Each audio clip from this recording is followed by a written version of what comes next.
So, welcome to our podcast on Ask Dr. John Anything, and hopefully I'll get to as many questions as I possibly can in the next hour. Here we go. So, the first question is, what does Ayurveda say about dry skin? Well, a lot. Ayurveda, was almost founded with putting oil on your skin every day, starting your day with an Ayurvedic oil massage. It turns out that on your skin there's microbes that eat oil. The sebum that your skin makes is the food for the microbes on your skin, which is very important. In addition to that, there are millions of neurons on your skin. So when you put oil on your skin, you're actually dampening the sensory exposure to the environment. So when you put oil on your skin, you're calming down the entire nervous system. Ayurveda, we call it vata. Anytime your nervous system is being engaged, it's called vata. And when your nervous system is aggravated, it can cause a lot of vata aggravation, which can affect your nervous system, ability to be calm, handle stress, go to sleep. And so one of the easiest ways to deal with aggravation of vata, which is the nervous system, which is super common in a culture where we're super stressed out and going 90 miles an hour, is to put a daily oil massage. You go to my website, learn how to do that as well. Internally, your fat-soluble vitamins, vitamin D, vitamin A, vitamin E, and vitamin K are all very important fat-soluble vitamins. Good quality fish oils, the research is just off the charts. You can read about our mini omega, which is for a little tiny pill, you get 3 times the potency. You have to swallow a big, huge, massive fish pill any longer, which is really cool. So you can read about that. So I look at vitamin D, good quality saturated fats, coconut oil, ghee, read about that on my website. The mini omega, the fish oils, and then oil on your skin. And fundamentally, the skin is like the leaves on the tree, so it's going to have a lot to do with digestion as well. So we have to look at the whole package, but we'll get into that, I promise you, here as we dig in here. I do CrossFit 3 times a week. It's true that to consume a protein shake almost immediately after a workout. Do you have a special suggestion for those who are intensely active for an hour or so per day? Your joints have what are called synovial fluid sacs, which are filled with protein. So after you work out, the protein goes from the sac into your muscle to repair and replenish the muscle after a workout. If you're protein deficient, sometimes vegetarians who don't get enough protein on a regular basis can become a little deficient. Those sacs can dry out. It can make your joints ache. It can give you a lot of joint-related issues as a result of protein deficiency, which is generally worse in the wintertime when the body really wants to rebuild and restore those proteins, which is why we generally do our hunting in the winter and gardening in the summer, and that would provide us with a higher protein, higher fat diet in the winter months. So if you have winter joint achiness and blood sugar related issues, then read my protein deficiency ebook. It's a free ebook, and learn about the risks of being a little bit on the protein deficiency side. From an exercise perspective, you replenish that protein and you feed those muscles and never let those joints dry out. Those synovial sacs dry out. So it's a very, very valid thing to do.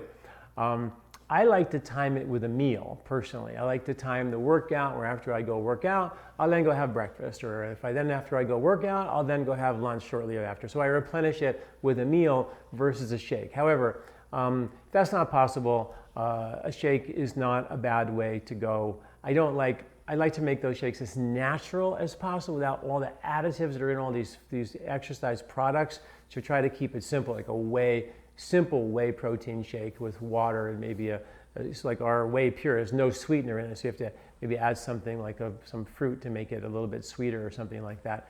So I'm not against it, but I like to do it with a meal the very best I can to replenish that protein.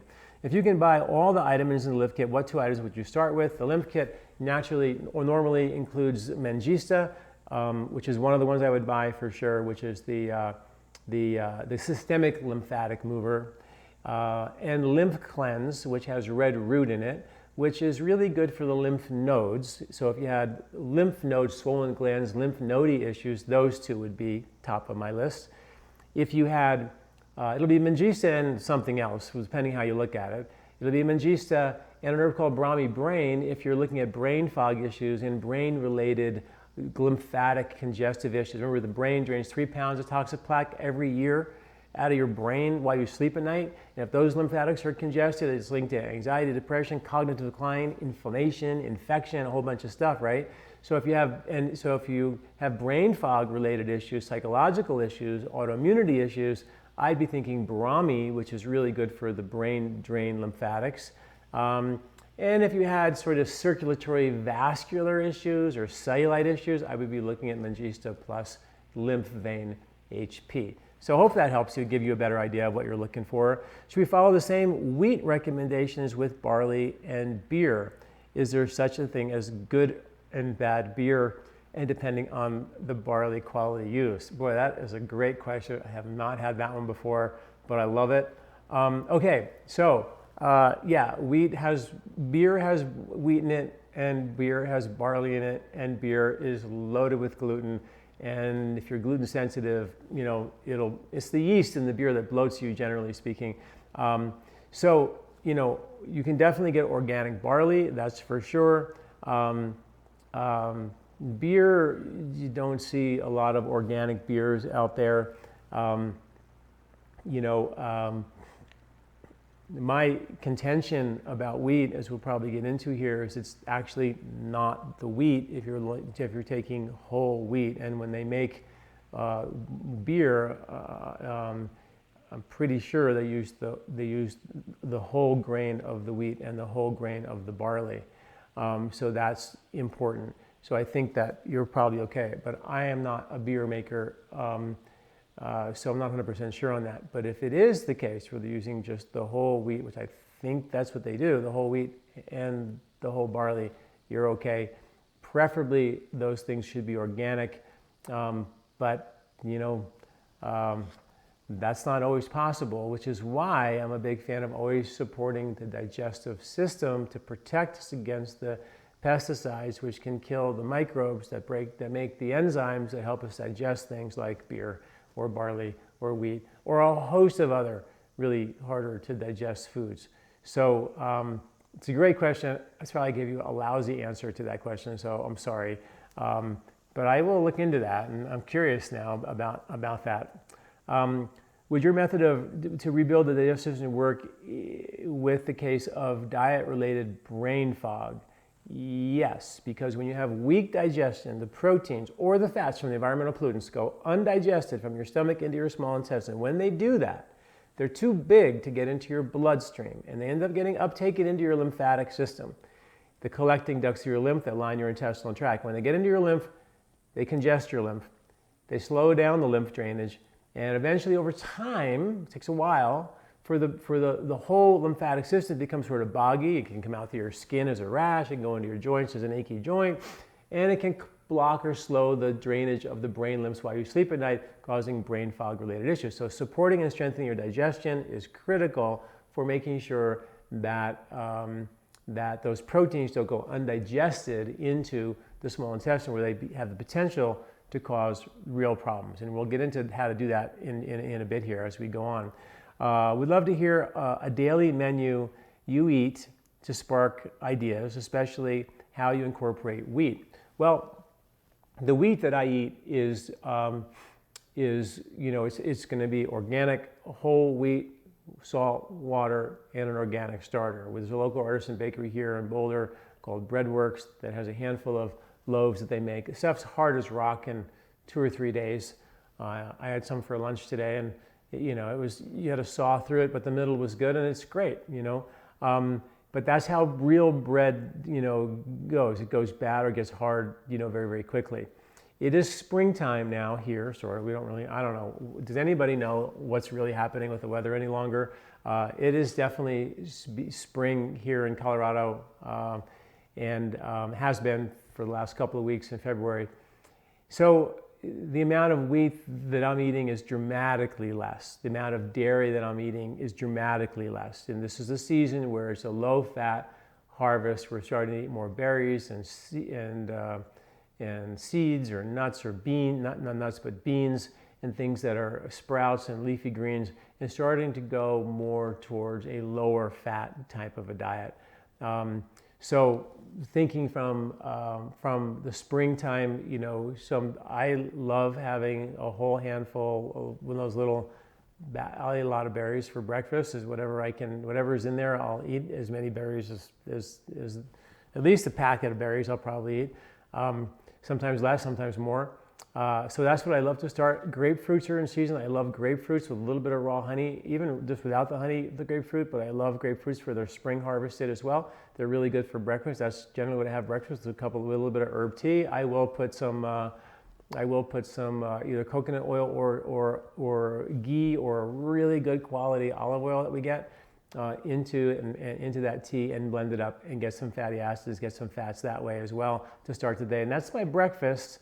And then for lunch, you know, this time of year, there's a place here called Mad Greens, which is like a build your own salad type of a place. It's really great. So I do frequent that year round, but in the springtime when greens are in, I go there a lot as well. So I don't know if I'm helping you with great ideas, but we do put out a grocery list, a seasonal recipe list, and a superfood list every month of the year for free. It's called the 3 Season Diet Challenge. It tells you for example, the March packet just went out this Saturday, and it gives you a grocery list for March, recipes for March, done by Emma Frisch, who's phenomenal. She's one of from the Food Network. She did a great job taking our seasonal grocery list, tying them into monthly recipes for us, and then we have superfood list as well. So don't miss that for really good ideas and recipes as well. I'm sorry, I'm not getting through these very fast. We have determined that I have a problem metabolizing fats. The goal is to heal and to be able to eat all foods again.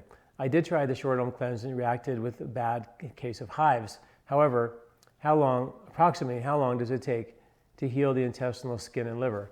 It's a great question. And you know, all of us are trying to reset the ability to burn fat, make energy last, not crave, eat sugar and carbs as well. The pendulum has swung really, really far with a paleo concept of a diet, which is basically, you know, in extreme fashion, meat and vegetables. A ketogenic diet forces you to burn your own fat. It's a great way to force your body to burn your own fat. And I think there's a lot of value there.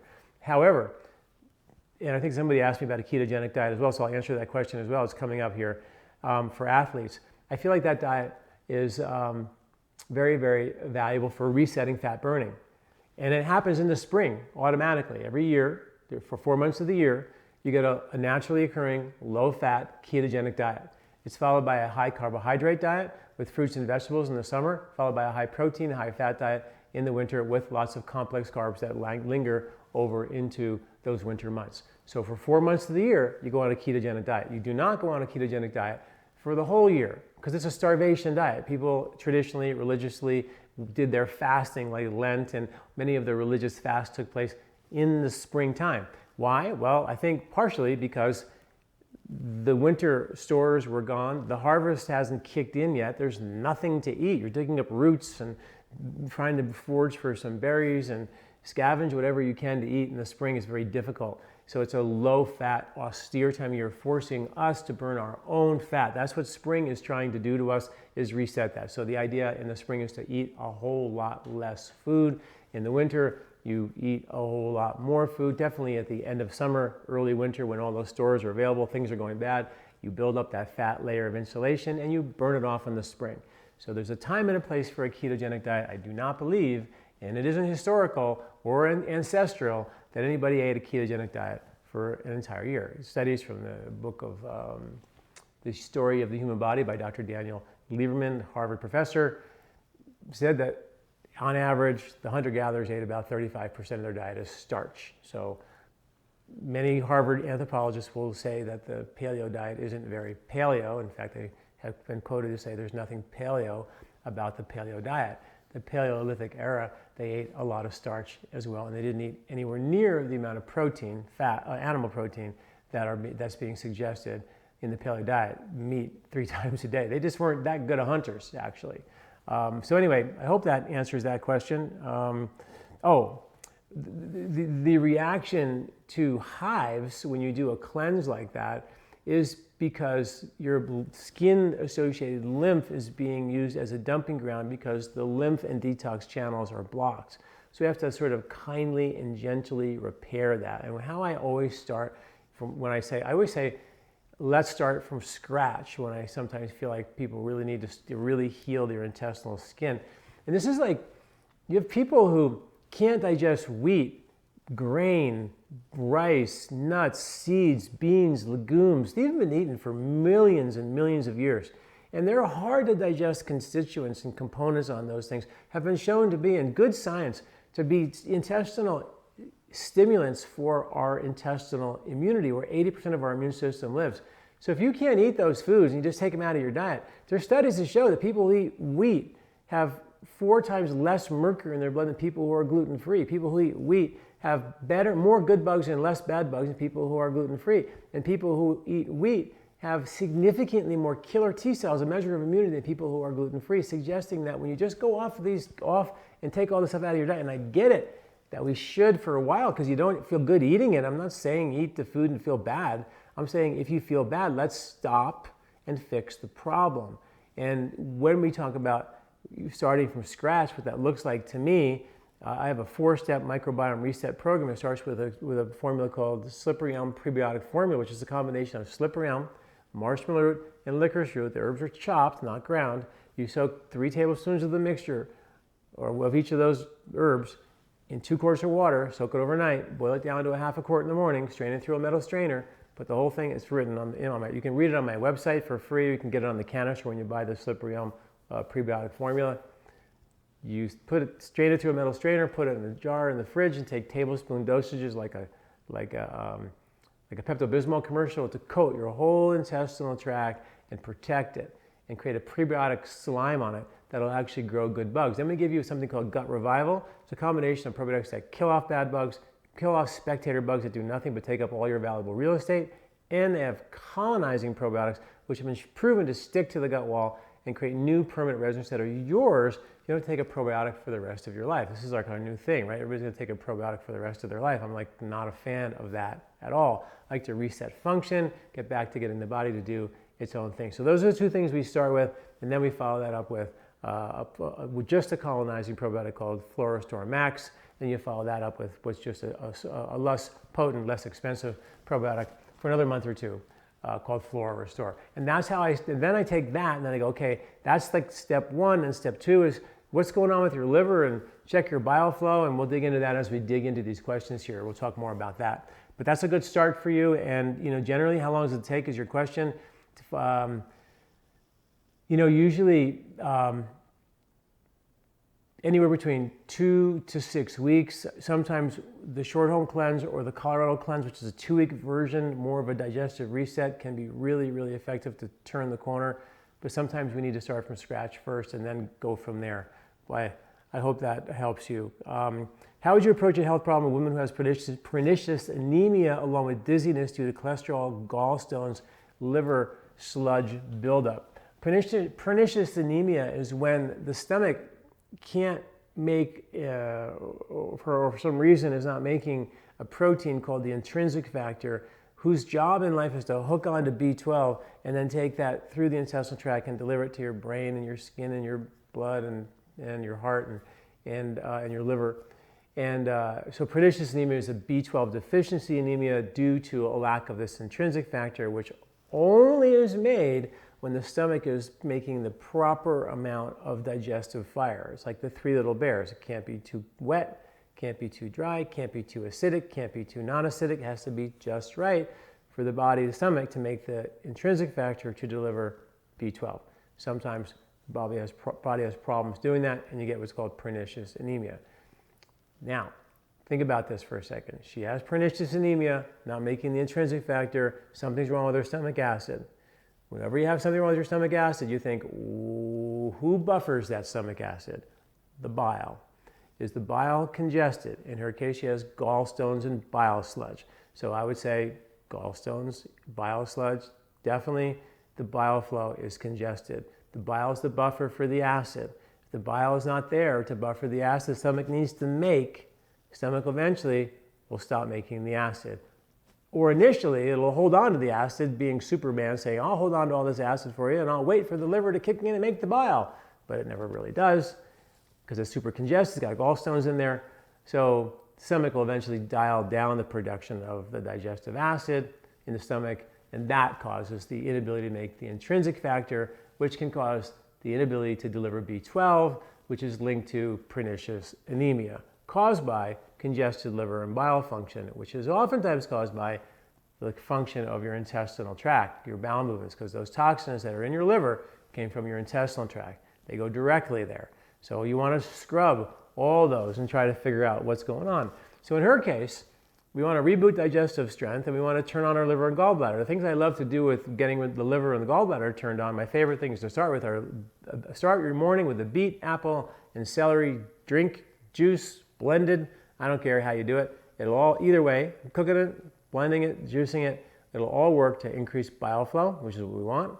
Fenugreek and fennel tea with your meals, a fantastic way. Fenugreek increases the contractibility of your gallbladder by 75%.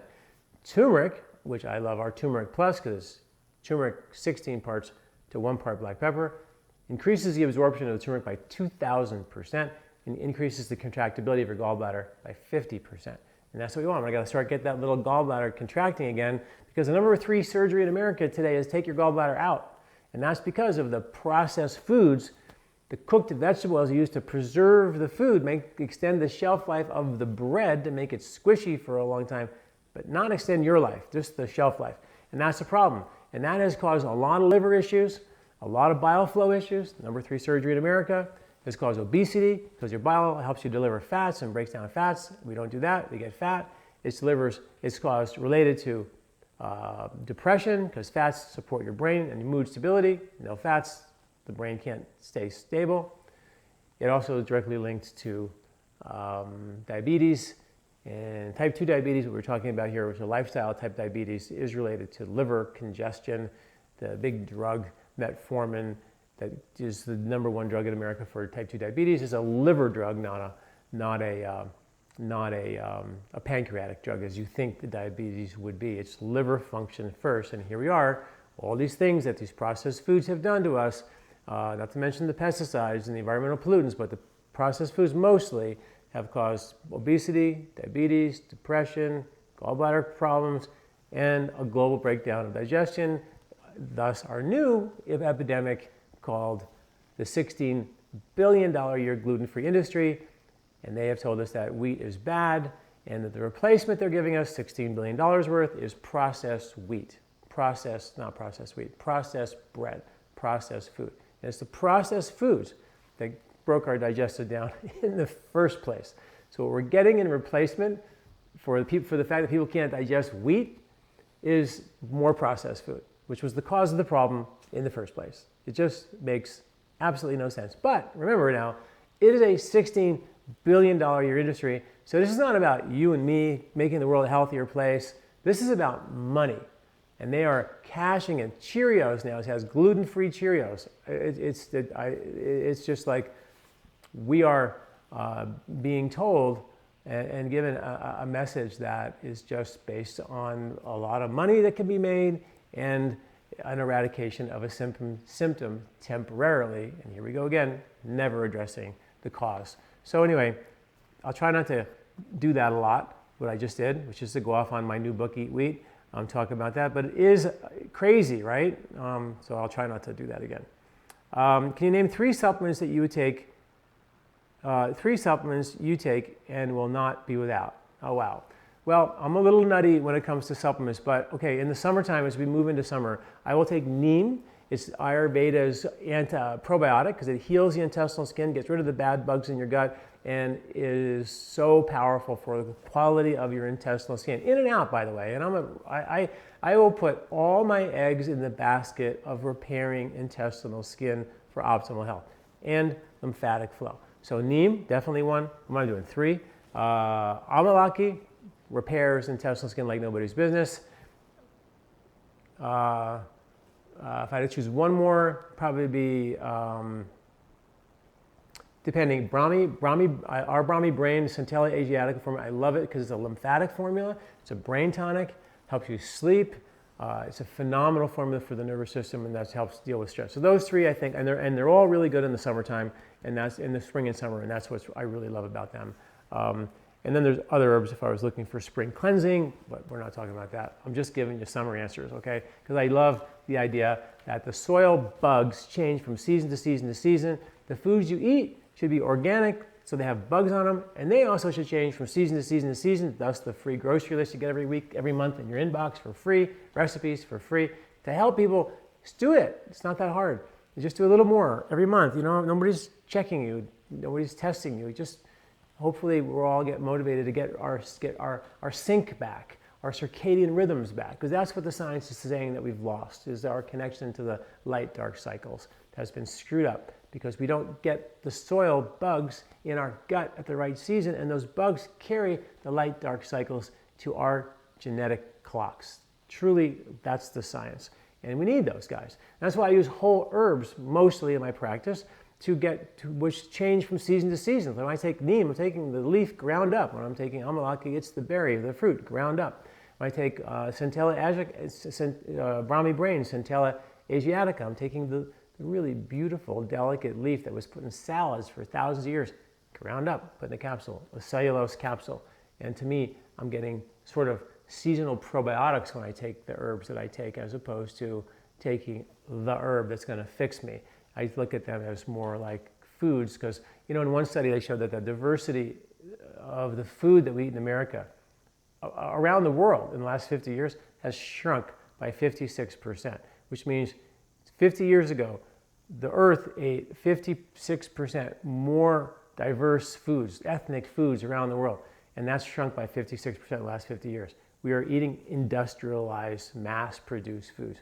That creates a very fragile supply chain of the foods that we should eat.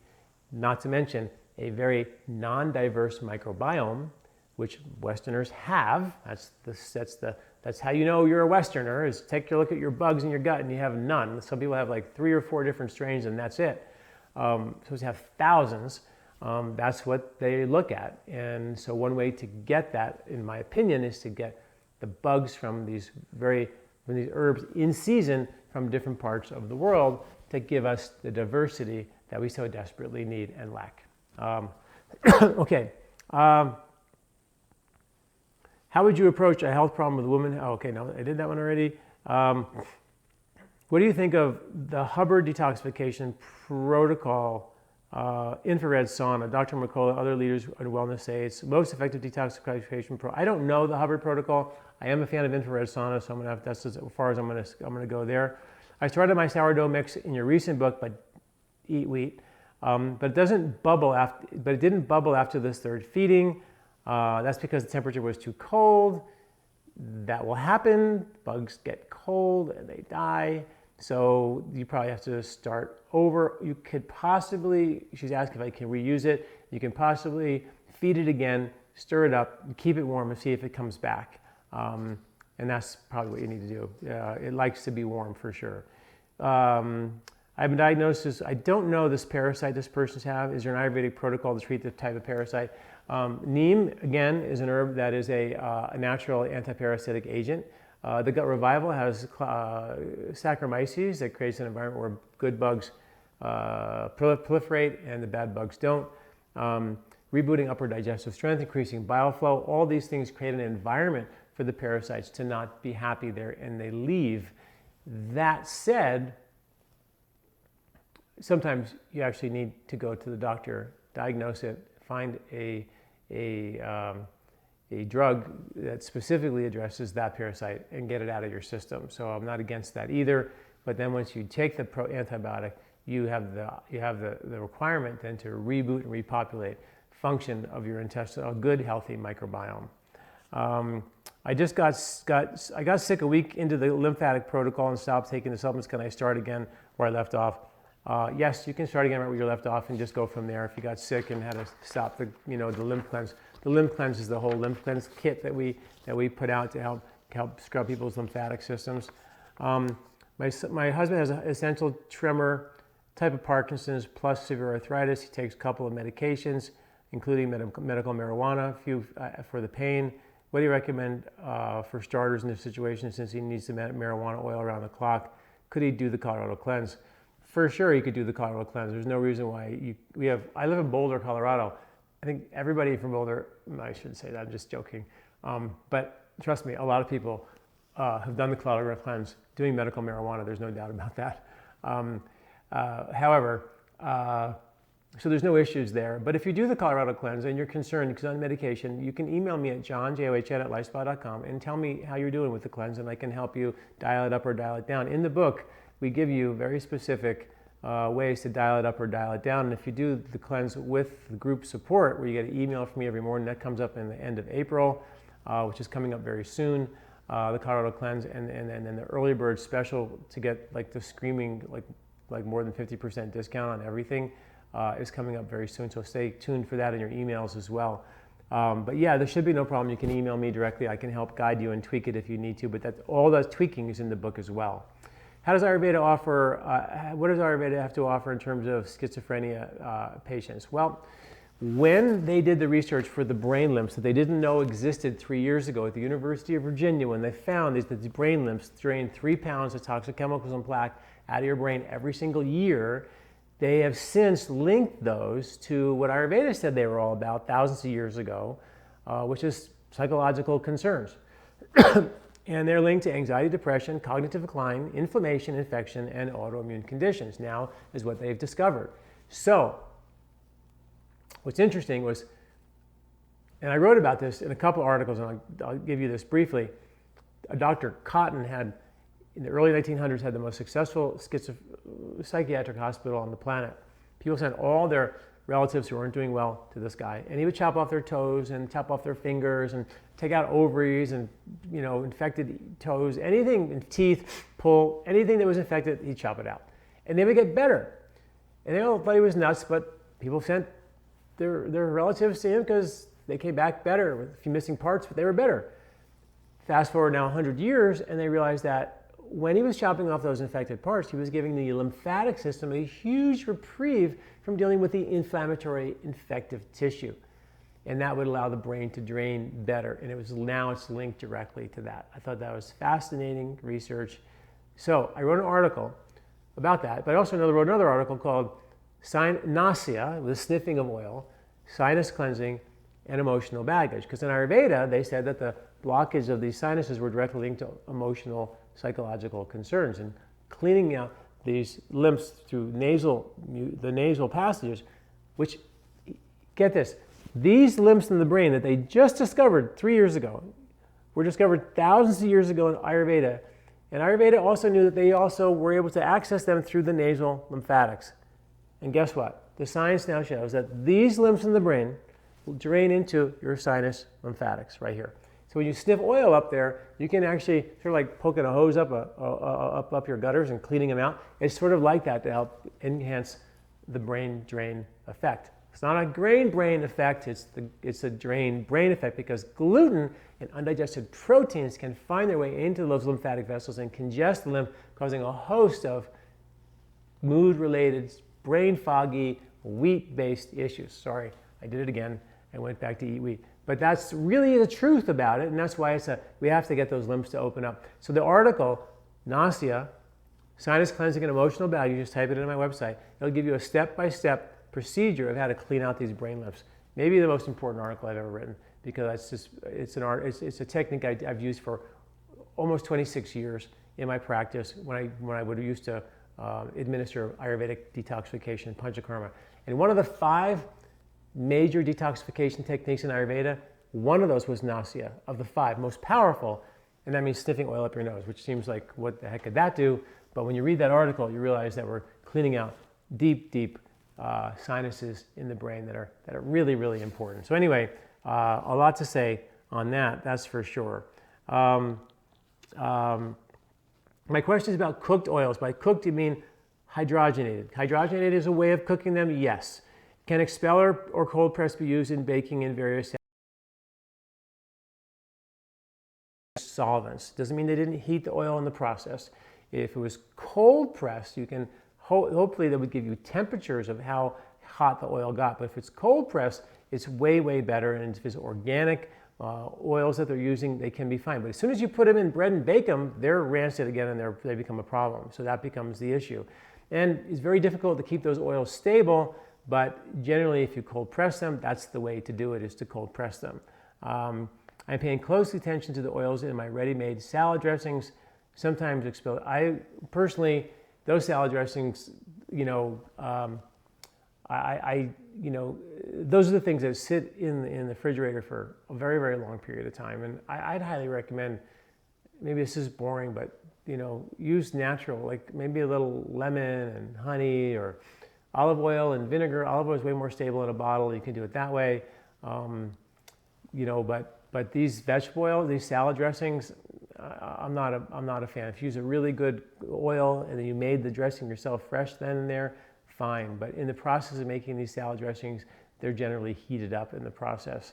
I've been diagnosed with leukemia this December, sadly on my husband and my 39-year-old anniversary. What can I do immediately to help my situation? My diet has always been good. I eat more green, take more yoga time now, but not sure the best way to detox and boost my immune system. You know, I love how you said this, and you know, and when I came back from India in 1987, and I co-directed Deepak Chopra Center in Massachusetts. We had an Ayurvedic Panchakarma Center. We had about 6 centers around the country, and all the other clinics sent their more terminally ill cancer patients to us.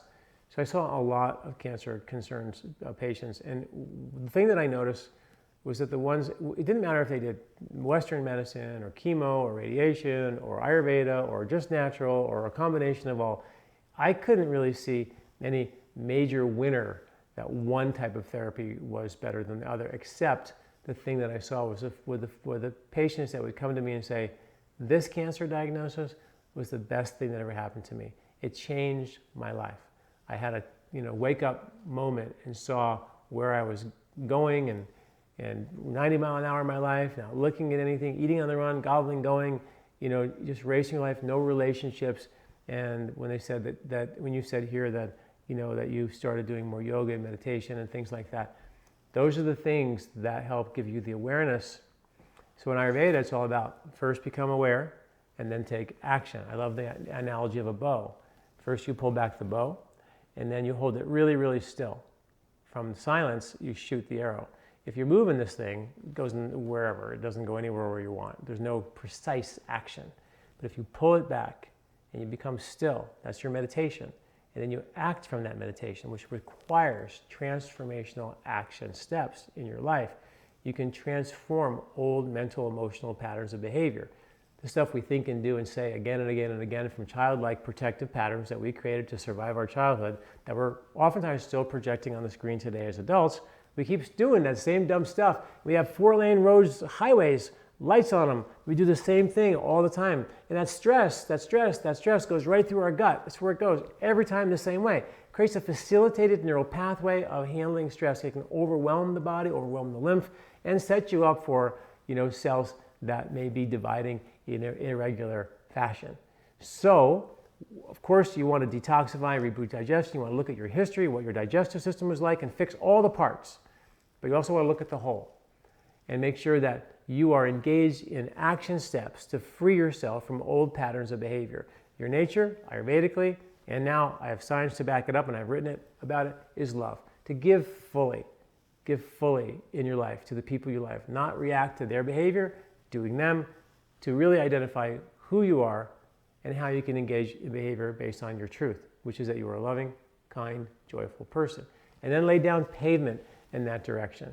So meditation is the first step. It's how you establish being. And then boom, you shoot that arrow from the silence. And that's exactly why I wrote my meditation course, the Transformational Awareness Technique, 6 Meditations to Emotional Freedom, because nobody talks about the action step. We should just meditate, you'll be fine. Meditate once or twice a day and life will become wonderful. You know what? I've been doing this for a long, long time. I've worked with numerous spiritual groups who've meditated for 30 years plus. And I got to tell you, just meditating alone doesn't do it. There's only half the equation. One half of the equation is establish being. The other half of the equation is to perform action. That's chapter 2, verse 42 of the Bhagavad Gita. Read it. It'll tell you the 4 words that describe all of Vedic science. Establish being, perform action. Establish being, yes, yoga, breathe, meditate. But then you must take action based on it. And that's what I do with my 6 meditations to emotional freedom. I give you 6 meditations. Each one takes you deeper, deeper, deeper with transformational action steps along the way. Because without the action steps, there's no action. You haven't changed anything. You're still driving down the same roads, plowing through your gut, taking out your bugs, taking out your immunity, taking out your health in the same way because we keep thinking the same thoughts that are pre-recorded stress responses from childhood. So, yes, the Colorado cleanse. Yes, possibly the Shortall cleanse. Yes, look at my digestive or articles about how to reboot digestion. Yes, look at your lymphatic system.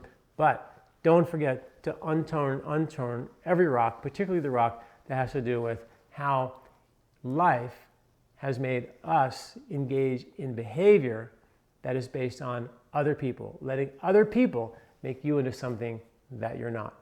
Do you, don't do them. Anyway, that I hope helps answer your question.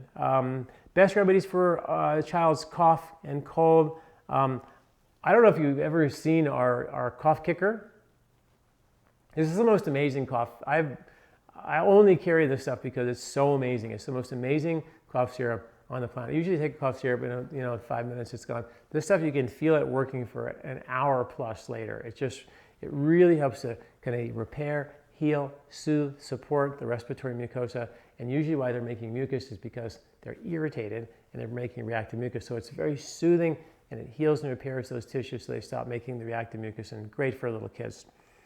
Best topical for child eczema to relieve itching, in addition to shea butter, body butter, vitamin D that hasn't worked for us.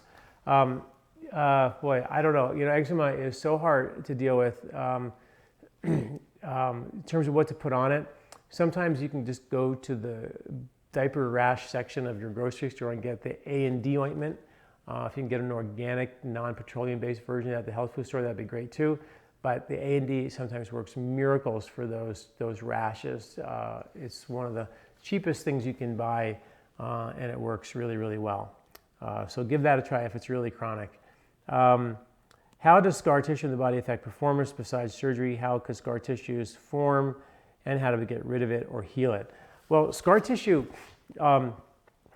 is natural. As we get older, we get tighter. The muscles get tight. When the muscles get tight, or an injury, they get tight, or a surgery, they get tight, right? And the blood's trying to get into those muscles, and if the blood can't get in there, the muscles start laying down a protective tissue that is called fibrous tissue, which is tough and non-elastic because it doesn't require blood. So when the muscle gets tight, you don't get blood, so you lay down a tissue, it doesn't use blood, right? Makes sense, right? You don't water your lawn, you get crabgrass. It's green, but it's tough. Exactly the same.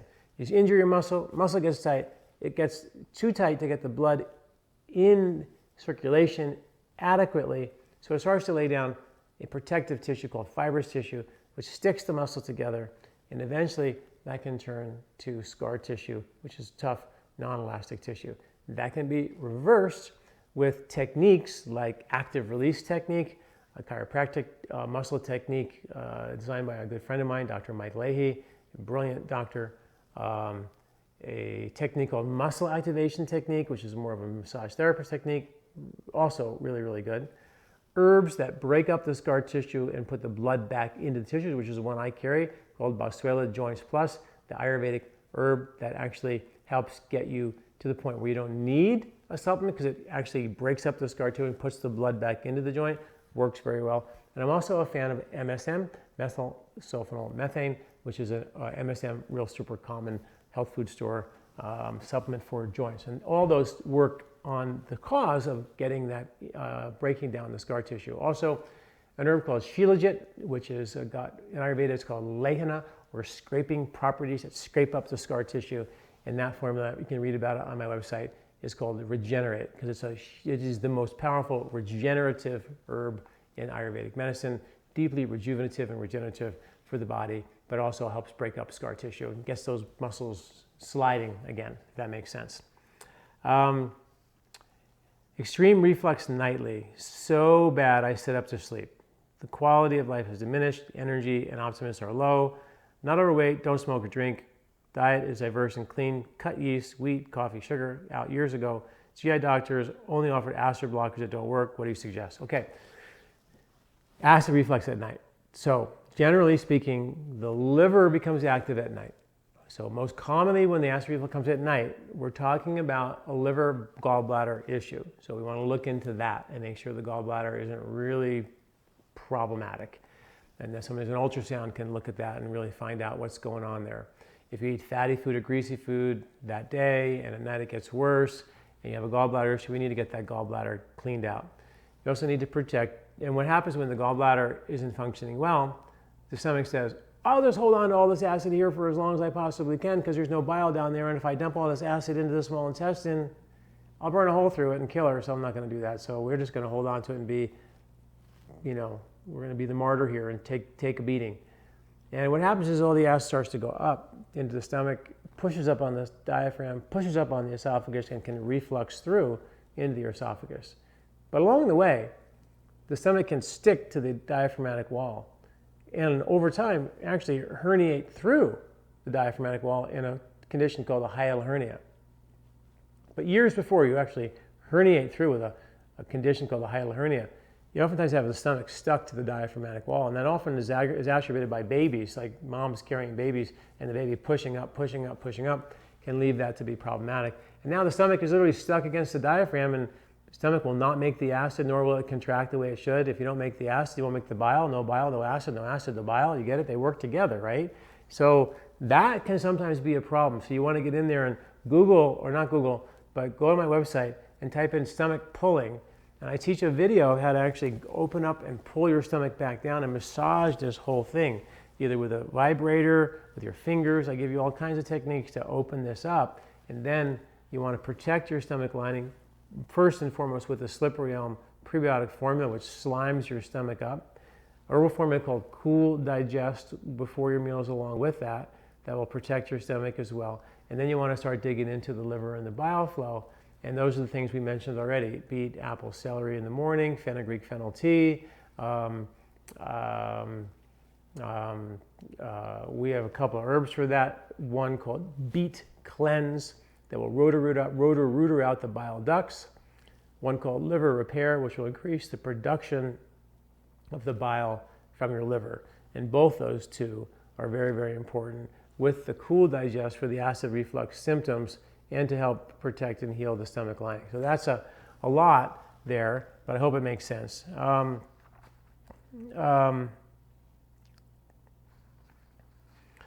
So I was diagnosed with Ehlers-Danlos syndrome, EDS, hypermobility type. This is a collagen disorder that affects joints and connective tissue, but also the digestive tract. Have you worked with anybody with this disorder?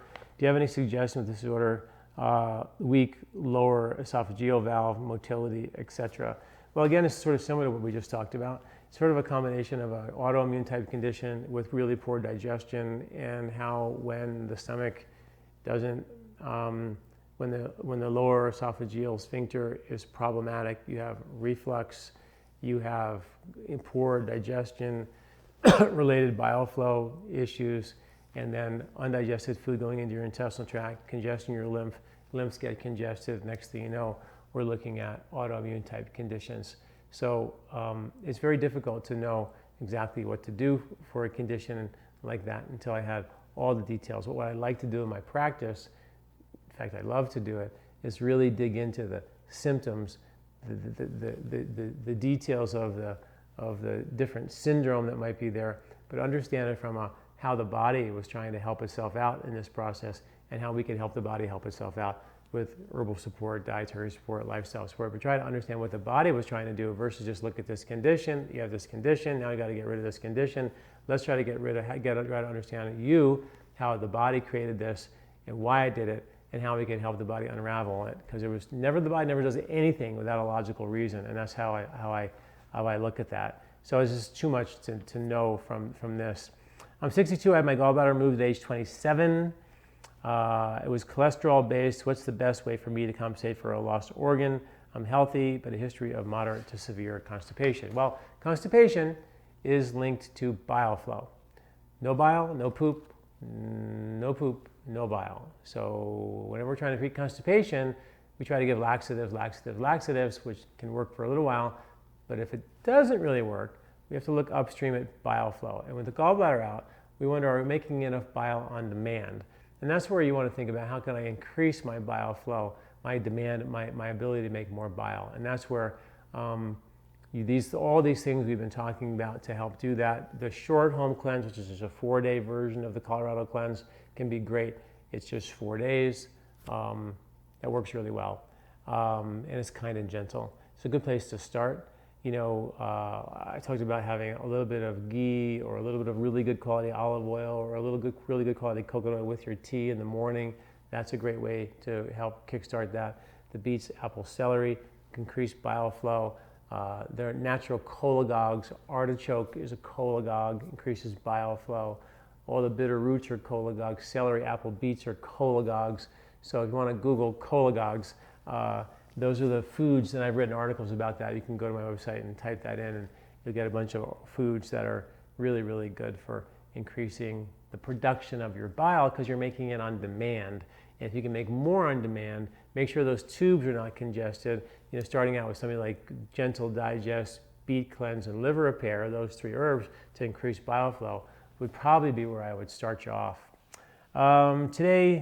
Today's trend regarding how to treat Hashimoto's is to follow a paleo diet, because it is said that grains cause inflammation in the intestinal tract. Some Ayurvedic doctors recommend a vegan diet, so the food is easy to digest. What do you suggest? Hashimoto's is an autoimmune condition due to cervical lymphatic congestion, based on congestion in the intestinal tract, based on lymphatic congestion, and based on liver congestion. So you have to scrub and look at all those. If the brain lymphs are involved, you got to look at all those as well. Iodine levels can be checked. We have a blood test, a home test kit for measuring that. You want to look at to see where you're at in that department as well. Grains are only inflammatory when you don't digest them. Take them out for a while, but let's fix the reason why you're not digesting the grains. Because if you're not digesting the grains and they're inflammatory, trust me, there's a host of other stuff that you're not digesting as well, like the mercury on all the organic vegetables that you can't wash off. And other harder to digest proteins, which are more difficult. So it's again getting back to fixing the underlying cause. It is my understanding that the season Q pill, the birth control pill, can create candida and yeast. How does one effectively balance the body's ecosystem, especially after being on this pill and sinus antibiotics as well? What is the better alternative for birth control with the least amount of side effects, hormone imbalance that you can suggest? An IUD is actually probably the best and the safest way to do it. If that's something that your OBGYN suggests for you, then that is probably the safest way to go. With regard to the yeast that can be accumulated, that's exactly where I would look at someone and say, maybe we want to start from scratch. At least take the gut revival, which will get rid of the bad bugs and repopulate with permanent good bugs. That's a really good idea. If not, start from scratch with a slippery elm tea prebiotic and then the gut revival to lay down a fabric, a slimy fabric of prebiotic slime, and then give the good bugs on top of that to make sure the bad bugs don't proliferate, but the good bugs are laid down. We actually did a study on those colonizing probiotics because I wanted to just see for myself. We had 20 people go to Europe a couple years ago. Half the group took the probiotic, the colonizers, the Flora Restore. Half the group did nothing. When they came back, we measured their microbiome before and after when they came back. And the group, everybody came back with different bugs, but the ones that did not take the probiotic came back, they lost a lot of the bugs they went with, and they had sort of the same amount of bugs, they just had different bugs. But the group that took the probiotics came back with the same bugs they came with and a whole bunch of brand new bugs. So they had significantly 40% more diversity by doing, and that's the goal, diversity. So that's what these colonizers were said that they would do. They'd increase diversity by 60% in one study. Our study showed 40%, pretty darn good to get diversity back with colonizers. But if you lay down the fabric, the gut revival, then you're creating an environment for those guys to really stick around. I'm working on a 3-meal-a-day approach. If fruit is to be eaten separately from our non-fruit meals, since they digest differently, how does it fit to the 3-meal approach eating? I just wrote an article about this, so I'll give you a little heads up. First of all, Ideally, fruit historically was eaten alone. Because if you ran across an apple tree or a blueberry patch, you're going to sit there and eat them, gobble them up as quick as you can, and that's what historically, ancestrally, we did. Having fruit for breakfast, like some berries or grapefruit, if your digestion is good and you're a good fat burner, it's probably plenty for you to go. If you're not a good digester or not a good fat burner, it's not going to make it. You're not going to feel like you had enough and you're going to crash and burn. So we have to reset fat burning first to get to the point where fruit becomes a meal, either a breakfast or a supper, particularly in season breakfast and supper. Not going to be the winter breakfast, maybe the spring or summer breakfast and supper would be a better way to go. That said, this is not a massive problem. The big problems that we have to deal with in our dietary world today is not whether you eat fruit or not fruit with the meal. Knowing that fruit burns quickly, but glucose, like grains, burn even quicker. So if you eat granola with some fruit on it, the granola is going to burn as glucose into your bloodstream very quickly, give you energy. By the time the fruit gets processed, the body will already have met its nutritional needs, its energy needs. The fruit will turn to triglycerides, which will be stored as fat. If you ate the fruit alone, those triglycerides go through your lymph and deliver energy to every cell of your body in a nice, stable fashion. That's what they do. But if the needs are met, then the body will store that extra fructose as fat. That's why fruits generally come at the end of the summer to be eaten in abundance, because that's where they come. And we overwhelm the body with this fuel, store fat as an extra protective layer to insulate us for the winter that's coming around the corner. So that said, the less sweet the fruit, the more it's completely fine to have with a meal. Like an apple with a meal after a meal as a dessert is fine. Some berries with your food is fine. But the really sweet stuff will give you some gas and bloating if you eat it with a bunch of stuff, and you'll feel kind of pretty gassy afterwards, because that's what they do. It's not that you're having necessarily particularly a bad digestion. It's just that these foods don't combine extraordinarily well. Interesting, Ayurveda sort of figured that out. I don't make a big deal of that, because when we talk about the processed foods and the pesticide foods, the non-organic food, the non-seasonal food, way bigger fish to fry than having an apple or some berries with your meals. Truly, because that's what I see in my practice. I have, real major problem. People can't eat wheat, grains, nuts, seeds, beans. These are real problems, and the fruit isn't gonna fix that, unfortunately. Do you think a 7-day juice fast would be effective clearing a dysbiosis candida situation? Proponents say the sugars are nourishing, not harming. If you, like I just said, if you just eat fruit and do fruit fast, you burn that fruit as energy. It'll be stable. You'll burn what you need. You won't have any extra. You probably do fine as a way to detoxify and scrub your intestinal tract with candida, and that's why people say they have great success with it. The tricky part of those fasts is getting off of those fasts without binging on everything else, which is the tricky part. Okay, can I eat sprouted grains or oats on a dysbiosis candida diet supported by neem, Ajwan protocol? And mostly vegan, so I miss my grains and feel lighter than nuts, and beans. So here's the question: can she eat or he eat sprouted grains and oats?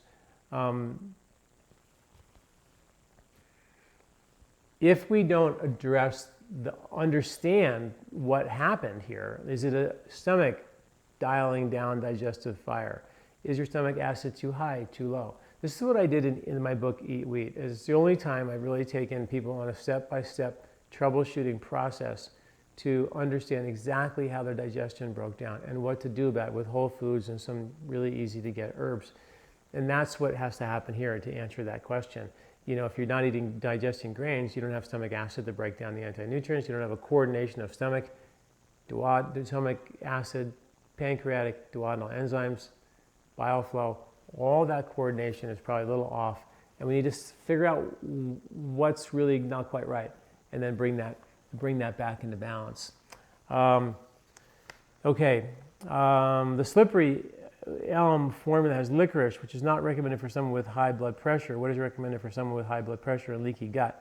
Also, the mangista has tribulus, which is also not recommended.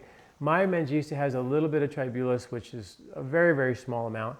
So that I wouldn't worry about that with blood pressure at all. In fact, that people have great blood pressure results with the Mangista. Secondly, the amount of, and I'm going to write an article about this because I actually had someone, when I did the Ben Greenfield podcast, we had a lot of questions about the licorice. And there's just such a little bit of licorice in that. And I'm going by memory here, and I'm going to write the article because I pulled down the research on all this. I think it was 400 milligrams of the glycyrrhizin, which is the chemical that causes this problem, which is the extract of the one chemical of the licorice now, which is a huge amount. We're taking, 3 tablespoons of these 3 herbs. One of them is licorice in the root form, which is very bulky. You're taking that and you're soaking it and you're boiling it down, so you're getting some of the glycyrrhizin out of there. And then you're taking that mixture of just 1 tablespoon and you're eating it over 3 days. It's such a tiny amount of licorice, it's not really an issue. And I will write that article, and I promise you that when you see the science, you'll be like, oh my God, this is not even an issue.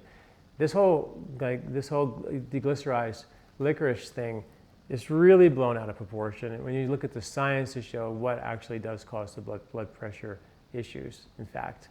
And I will write that because it's traditionally in Ayurveda and Chinese medicine, they've been using real glycerin, licorice, for thousands of years. And that's what we do with everything. We want to chop out one part of a plant and deem it like nature screwed up. And I'm like, generally nature doesn't do that. And we need to figure out what's really going on and then give the right herb for the right reasons. But this is such a small amount, it doesn't really have any of those blood sugar related effects. Okay, nausea, I heard that it's dangerous to inhale oil because if 1 drop gets into your lungs, it can cause pneumonia. Can you comment on this? And that's one of the reasons why we don't have people do it at nighttime. When you're going to lie down right away, we have it during the daytime, which is an important part.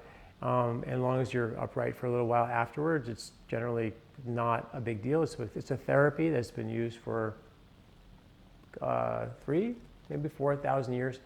And there's good science on nausea now as well. So that's what I do at LifeSpa, is I take the ancient wisdom, something that's been used for 1,000 years, which generally thinks that it was safe, and then I find science to back it up, and I put the two together.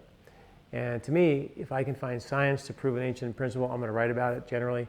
And I usually have done it clinically and have seen great success.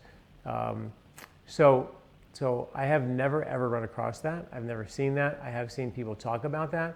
Definitely don't recommend it at nighttime, and that's the reason, because you want to make sure you're upright so it's working into your digestive system and wouldn't possibly drip into your throat. Okay, hope that helps. Great question though. How can the Colorado cleanse be modified for people with SIBO, or does it need to be? Mung beans, rice, beets, apples are my concern. Great question. One of the ways to help modify the Colorado diet is to prepare for it if you have SIBO. I love starting from scratch with sometimes I'll start with neem first to kind of create an antiseptic environment and the gut revival, and bring the bugs back into balance. So those two generally work to bring the balance back very quickly. And then from there, go upstream, do some digestive reboot with either gentle digest, beet cleanse, and see if I can, or liver repair, get the bile to kick in and create the right environment in the intestinal tract. And then from there, the Colorado cleanse is fine. The Colorado cleanse, which is kind of interesting, a lot of people say, well, I can't eat grains, I can't eat, and I can't do khichdi and all that. It doesn't, during the 7 days during phase 2 of the Colorado cleanse, the only golden rule in there is no fat diet. So it can be anything. Now, you could do paleo during the Colorado cleanse, believe it or not. We have people do that. Just as long as you're eating the lowest fat food you can, with the ghee in the morning and generally a no fat diet during the day. That's the magic combination. And that's what we call that meat, or paleo version of that is in what we call the poly diet, which is meat, vegetables, soup, salad, and fruit. There's a duo diet, which is khichdi, rice and beans and vegetables, and there's a mono diet, which is just rice and beans cooked with these spices to make them very digestive. And traditionally, historically, the khichdi was baby food and convalescence food. Someone would hand dehusk the rice, Someone would hand split the mung beans, split it, take the husk off, cook it with spices for hours, and make it as medicinal food. Nowadays, people can't even take that as medicine. It's baby food. It's what they give Indians, babies. To this day, it's the first food that they eat. That's how far out of whack we've gotten. But it's not difficult to put it all back together once you just listen carefully to what the symptoms are. But yeah, I don't have any problem doing the colorado cleanse with SIBO as long as we have understood where the sensitivities are and address them either prior to or during the colorado cleanse, and we can make those adjustments along the way. I'm on 2 SSRIs. I have tried Brahmi and ashwagandha to come off all allopathic medicines, but to no avail. Is there a cure for mental illness in Ayurveda? What medicines do you suggest coming off allopathic medicine? I've been on them for 25 years. Well, Brahmi is good. I think Brahmi means Centella asiatica and ashwagandha. Neither of those are the herbs that I would generally think of to get off of an antidepressant, by the way. And if and when I would ever do that, I would try to understand exactly what's going on, give the herbs that I would support the mood in a way, and then see if that made a difference above and beyond what the benefits you're getting from the Western medicines. And then if I can see, God, you got this much benefit from the Western medicine, out of the herbs, you got this much benefit. Now we're at a place where we may not need those Western medicines, and then we can safely, intelligently, with your approval of your doctor, slowly wean off. And then if we need a little boost, we can take more of the natural stuff and wean off in that way. But understanding what herbs are the best ones to use are important. You can look at the formula, our Happy Caps formula, Bacopa monaria, an herb that's been shown to outperform Prozac in one study. Also Shankpuspi, another really great herb. Tulsi, another great herb. Now you can read the articles that I've written about these herbs. Turmeric is shown to be very effective for mood support as well, and it works on many other things. And then of course the brain lymphatics that we talked about, how critically important those are. And read that article, Nausea, Sinus Cleansing, and Emotional Baggage. So there's a ton. And the Colorado Cleanse is a cleanse that we use to help get the body to burn fat. Basically reset digestion, lymph, liver, and reset fat burning. When you dump the fat, you dump old molecules of emotion. And that's why in the Colorado Cleanse book, there's a whole series of self-inquiry exercises to go through to help process, take those action steps for the emotions that we talked about. So how crucial is it to take the B cleanse 15 minutes before the meal? Not that crucial. You can take it a little bit before the meal, gives the body a little more time to digest it, but not critically crucial. You can take it with, during, even after. All the warm digest, cool digest, or gentle digest, and the B cleanse can be taken 15 minutes before, with, or even during, or even after the meal. Is it necessary to take a break from all the herbs for a short period of time? For example, astragalus, ashwagandha, holy basil, or just specific herbs that are better with a break? I always think of the herbs sort of in a seasonal way, and if I have a problem, let's say I can't sleep, I want to think, okay, what are the sleep herbs in the winter, like ashwagandha and jatamansi, a form we have called Sleep Easy. And then if I move into summer and spring, Brahmi, which is cooling for that. So generally I like to try to tie it to nature the very best that I can and switch gears a little bit. However, sometimes you just fall in love with it, or it feels so good you don't want to stop. And if you're in that therapeutic benefit zone where you're feeling great from an herb, stick with it as long as you're feeling benefit. And then when it starts to stop working, then you can transition to another herb, possibly a new seasonal herb. I feel a little bad because I still have a whole bunch of pages of questions here, and I haven't gotten through all the questions, and I'm already going on here to, it's 10 to 7, and this is supposed to be an hour, and I feel like I'm keeping you. So hopefully you guys can, if you're bored, you can leave. If I answer your question, you can leave. I'll stick around here for a few minutes longer and answer a couple more questions. I don't think I'm going to get through all of it tonight, though, but I'll do the best I can here. Can you please address how to gain weight, especially for those who are having trouble digesting fats? Well, if you want to gain weight, you got to be able to digest fats. And you can take herbs like Chyavanprash, our Ojas Nightly Tonic, herbs that like ashwagandha, herbs that are naturally, sort of anabolic, bigger, make you bigger, stronger, help build the body up. The shilajit, these are herbs that really help build the body up to a certain extent. But if you don't burn fat, that's going to be a problem. So we can do those herbs, but we have to sort of kindly and gently reset liver function and bile flow. In fact, that's why I created the herb called Energico, because it was a kind and gentle herb, easy to digest, that increased bile flow and energy production. But beets can do it, apples, celery, some of these things can be done as well. So we have to reset the fat burning to get that to kick in. So sometimes some digestive support, whether it be gentle digester, cool digester, warm digester, with a little bit of beet cleanse and liver repair, the right dose, not too much, to help get that to go while you build the body up with those herbs that I mentioned. But also you can take the winter diet, which is heavier and warm and sweet and really building, and you can take that and use it medicinally for a short time. Doesn't matter what season, you can use the diet as a medicine as well. You don't have to only and always eat with the season. You can use the diets as a medicine for a specific condition. For example, a winter vata reducing diet in the springtime to help balance your vata. You can definitely do that. I always say do that short period, like a month or 6 weeks, to get the job done, and then go back to eating seasonal, if that makes any sense. I have Candida. They'll follow a very clean diet with no sugar, limited grain, no alcohol, corn, dairy. I exercise regularly, have no stress. I do take antibiotics.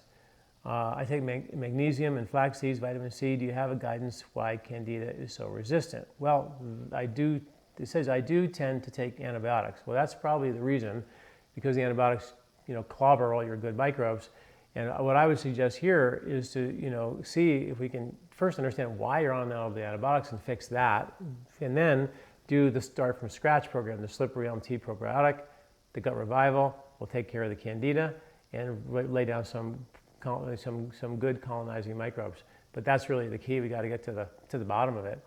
I have psoriasis and Hashimoto's, which may have been triggered by leaky gut and food poisonings 12 years ago. I've eliminated gluten from my diet for the past 3 years and am dealing with other food sensitivities now. I am working on healing my gut. Do you think it's possible I can safely include, I can have wheat and dairy in my diet again? Yeah, well, this is exactly what happens. This is why I wrote the book. For 30 years ago, I tell them to get off wheat and dairy, they feel better. 6 months later, they come back and they have another food intolerance and another food intolerance. And we never really solved the problem. It didn't take, me to be like super brilliant to figure out that just taking the food out of the diet wasn't actually solving the problem. It was just kicking the problem down the road.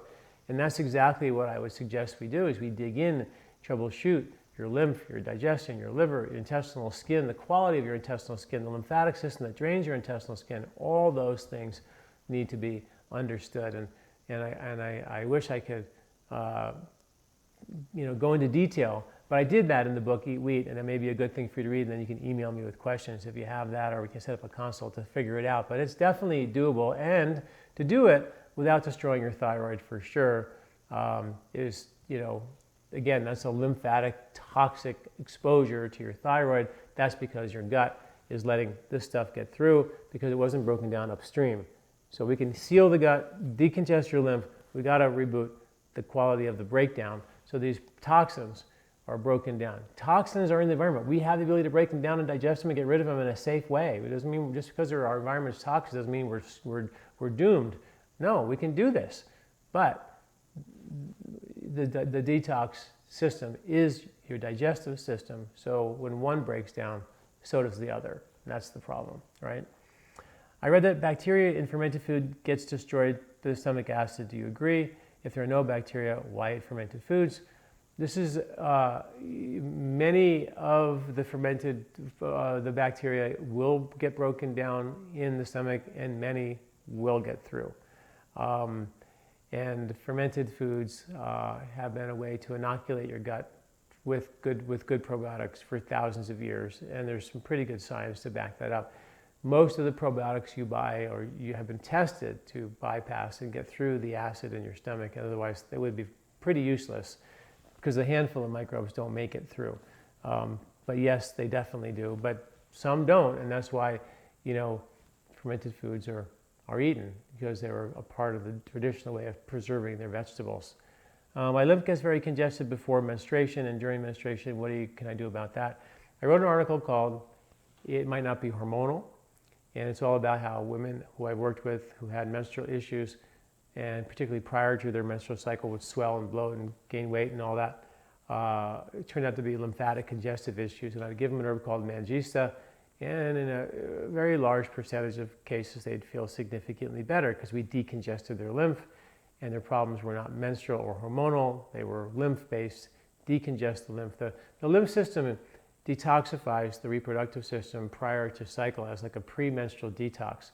But if that lymph system is congested and you dump premenstrual fluid waste into a congested lymph, the breast will swell, you'll break out, get a headache, things like that. So we decongest your lymph prior to that and you feel better and all problems are solved. It's a great diagnostic tool too. I get to say, oh wow, definitely this is a lymph symptom. So now we put all our eggs in decongesting your lymphatic system. I'm not talking about just the lymphs when you get a lymph massage, like the superficial lymphs of your skin. That's great for your skin associated lymph, but the lymphs that we're talking about are deeper and more important as well. What is the solution to stimulating stomach acid instead of taking betaine with meals? Well, my favorite herb for turning the stomach acid on is an herb called Warm Digest, which basically long pepper, short pepper, black pepper, long pepper, and ginger, 3 spices. And you take that and that will kindle your digestive fire. That's a little too spicy for you. Take Gentle Digest, which is ginger, cumin, coriander, fennel, and cardamom. They've been shown with good science to show that it does a similar thing in a more kind, gentle way. And then if you're really acidic, you take the Cool Digest, which increases digestive strength, but protects you from the acid. And those are the 3 upper digestive formulas that we have as well. I'm currently taking the Microbiome prebiotic for my leaky gut. How do you tell when a leaky gut has been healed? How long can I stay on the formula? You can stay on the formula for a couple of months. Some people like taking it for 2 or 3 months even if they feel like it's really, really helping them. And then you have to go upstream though and make sure your stomach fire is turned on and your liver. So challenge yourself. What would happen if you ate, some fatty food, some greasy food, and you feel yucky? Now you know you have a gallbladder issue. You got to fix that too. So just healing the skin and your intestinal tract is step 1. Step 2 is make sure the lymph is not an issue, and that can be read my lymphatic articles and see all the symptoms related to lymph. Maybe we need to do our whole lymphatic cleanse kit to clean that out. And then you go upstream to the digestive piece. Say, okay, how's my liver? Do I need liver repair, beet cleanse, all the beet, apple, celery I talked about? What do I need to do to turn my upper digestion on? Gentle Digest, Warm Digest, or Cool Digest. And then you piecemeal that back together. And I stayed on the Warm Digest and the beet cleanse for years. I had that in my car, and I'd take a couple before I would go off to a restaurant and eat that. Then after a while, you just forget it because you feel like you don't have those digestive symptoms anymore and they go away. So anyway, really, really important to do that as well. What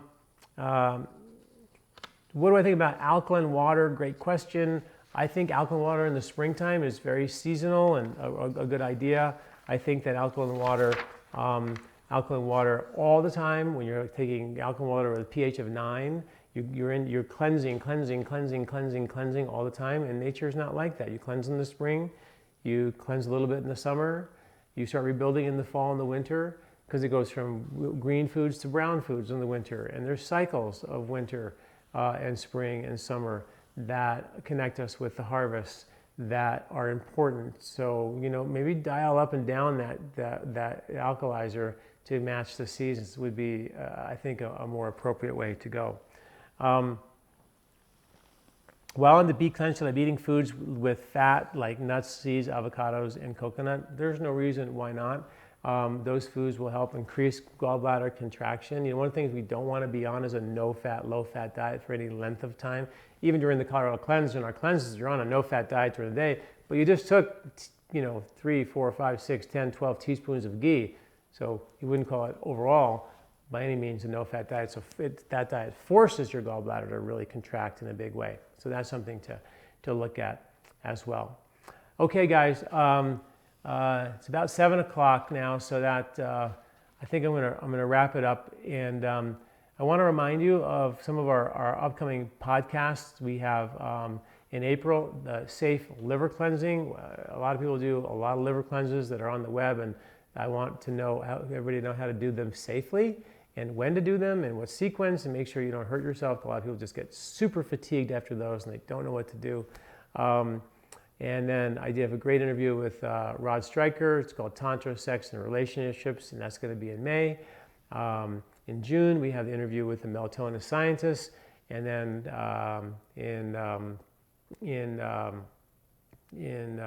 coming up very soon, we have our 4-part training. It's a free training that we did. It's a really beautiful training called How to Detox Your Body Naturally. It's a 4-part free training series. Gives you so really great information. If you guys, if I didn't get to your question and you're trying to think, how do I troubleshoot my digestion and how do I fix my digestion? Question, how do I fix my digestion? Everybody wants to know that. And I put together a 4-part free video training that you guys can watch. And that might be something that may be very helpful for you as well. So stay tuned for that. That's going to be launching very, very soon. So check out, make sure you stay tuned on our newsletter at lifespa.com and not miss any of these really, really cool podcasts coming up. And also the 4-part training, video training that is called How to Detox Your Body Naturally, which also includes reset digestion. Thanks for listening. I'm Dr. John Douillard.